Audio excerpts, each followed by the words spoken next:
श्रीकृष्णाचे राधेवर अपार प्रेम होते, मग तिने त्याच्याशी लग्न का केले नाही? जाणून घ्या. कृष्ण जन्माष्टमीचा सण ऑगस्ट 26 रोजी आहे. जन्माष्टमीची तयारी जोरात सुरू आहे. राधा कृष्णाच्या अपार प्रेमाच्या कथा देशातच नव्हे तर परदेशातही लोकप्रिय आहेत. पण काही काळानंतर त्यांचे प्रेम अपूर्णच राहिले.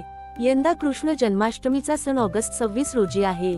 महोत्सवाची जय्यत तयारी जोरात सुरू आहे. या दिवशी भगवान विष्णूचा अवतार श्रीकृष्णाचा जन्म झाला. रात्री 12 वाजता भगवान श्रीकृष्णाचा जन्म झाला असल्याने त्यावेळी त्यांच्या बालस्वरूपाची पूजा केली जाते. भगवान श्रीकृष्णांनी लहानपणापासून लीला करायला सुरुवात केली.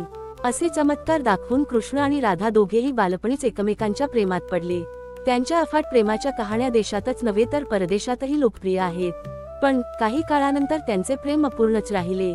हे अपूर्ण जाणून घेण्याबाबत लोकांच्या मनात शेकडो प्रश्न आहेत. अशा परिस्थितीत एक मोठा प्रश्न आहे की कृष्ण आणि राधा यांच्यात इतकं प्रेम असताना दोघांनी लग्न का केलं नाही? त्याला रुक्मिणीशी लग्न का करावे लागले? अशा प्रकारे राधा कृष्णाची भेट झाली. ब्रह्मवैवर्त पुराणानुसार भगवान श्रीकृष्ण आणि राधा यांच्या मिलनाशी संबंधित कथा स्वतःच विशेष आहे.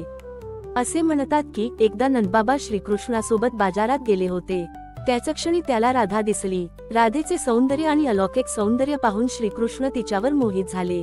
राधाचीही तीच अवस्था होती. राधा आणि कृष्ण ज्या ठिकाणी पहिल्यांदा भेटले त्या ठिकाणाला संकेत तीर्थ असे म्हणतात, जे बहुधा नांदगाव आणि बरसाणा दरम्यान आहे. हे राधा कृष्ण मिलनाचेही मत आहे. भगवान श्रीकृष्ण 4-5 वर्षांचे असावेत. तो वडिलांसोबत शेतात गायी चरायला जात असे.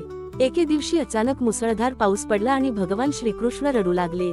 या मोसमात गायींसह कृष्णाची काळजी कशी घ्यायची अशी चिंता कृष्णाच्या वडिलांना लागली. त्याचवेळी समोरून एक सुंदर मुलगी येताना दिसली. त्यानंतर वडिलांनी मुलीला कृष्णाची काळजी घेण्याची विनंती केली. यावर तिने कृष्णाची काळजी घेण्याचे मान्य केले. ही मुलगी दुसरी कोणी नसून राधा होती. त्यावेळी राधा कृष्णापेक्षा 4 वर्षांनी मोठी होती. राधा कृष्णाच्या अपूर्ण प्रेमाची ही खास कारणे होती. आत्म्यासाठी प्रेम नाही. धार्मिक कथेनुसार भगवान श्रीकृष्ण आणि राधा यांच्यात आध्यात्मिक प्रेम होते. यामुळे दोघांनी लग्न केले नाही. प्रेम आणि लग्न या 2 वेगळ्या गोष्टी आहेत. प्रेम म्हणजे लग्न नाही असा संदेशही श्रीकृष्णाला द्यायचा होता. तो राधाला आपला आत्मा मानत होता. अशा परिस्थितीत कोणी त्याच्या आत्म्याशी लग्न करतो का? हे देखील एक कारण आहे. ब्रह्मवैवर्त पुराणानुसार भगवान श्रीकृष्ण आणि राधा यांचा विवाह न होण्याचे एक कारण म्हणजे योग्य संबंध नसणे. असे मानले जाते की यशोदेचा भाऊ रायन गोपासोबत राधाचा विवाह झाल्यामुळे ती श्रीकृष्णाची मावशी झाली. राधा स्वतःला कृष्णाच्या लायक समजत नव्हती.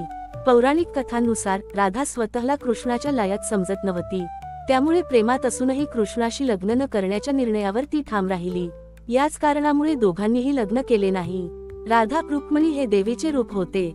असे म्हटले जाते की राधा राणी हे लक्ष्मीचे रूप होते आणि रुक्मिणी हे देखील मातेचे रूप होते. म्हणून असे मानले जाते की राधा आणि रुक्मिणी एकच होत्या. अशा प्रकारे श्रीकृष्णाचा विवाह रुक्मिणीशी झाला. रुक्मिणीशी लग्न का केले? श्रीकृष्ण वृंदावन सोडत असताना त्यांनी राधाला पाहिले आणि तिला भेटायला आले आणि परत येण्याचे वचन दिले. रुक्मिणीने श्रीकृष्णाला पती म्हणून आपल्या हृदयात स्वीकारले होते. यानंतर कृष्णाला कळले की रुक्मिणी तिच्या इच्छेविरुद्ध कोणाशी तरी लग्न करत आहे. त्यानंतर त्यांनी रुक्मिणीशी लग्न केले. कृष्ण आणि राधा कधीच वेगळे झाले नाहीत. असे मानले जाते की कृष्ण आणि राधाचे लग्न झाले नसले तरी ते कधीही वेगळे झाले नाहीत. त्यांच्यातील प्रेम कधीच शारीरिक नव्हते. त्यामुळेच त्यांचे प्रेम आजही अमर आहे.